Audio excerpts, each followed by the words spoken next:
হরে কৃষ্ণ। একজন ভাই আমাকে বলেছেন ভালো ভালো ভিডিও ছাড়বেন, কি ভিডিও ছাড়েন? হরে কৃষ্ণ ভিডিও বা এগুলা কি ভিডিও? এর থেকে অনেক ভালো ভিডিও আছে, ওগুলো আপলোড করবেন। তো ওইরকম ভাই বা এইরকম মন মানসিকতা যাদের আছে তাদের জন্য আজকের এই ভিডিওটা আমি তৈরি করেছি।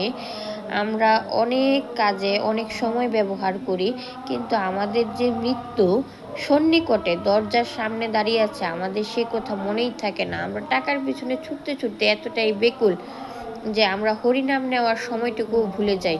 ঠাকুরের জন্য যে আমাদের একটু সময় বের করা প্রয়োজন সেইটাও ভুলে যাই।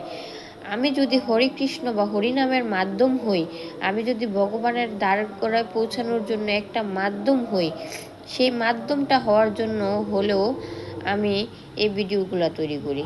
আমার ভিডিওগুলোতে হরে কৃষ্ণ বা ঠাকুরের নাম বা ছাড়া খারাপ কোনো কিছুই নেই, যেখানে আপনি বলতে পারেন এরকম ধরনের কথা। তাদের উদ্দেশ্যে বলছি, যদি আমার ভিডিওগুলো আপনার কাছে খুবই খারাপ লেগে থাকে তাহলে ভিডিওগুলো দেখবেন না, চলে যান। আর যাদের কাছে আমার ভিডিওগুলো ভালো লাগে তারা সাবস্ক্রাইব করবেন এবং কমেন্ট করে পাশে থাকবেন। তাহলে অবশ্যই আমি আরও নতুন নতুন ধর্ম সম্পর্কিত ভিডিও করার জন্য উৎসাহ পাবো।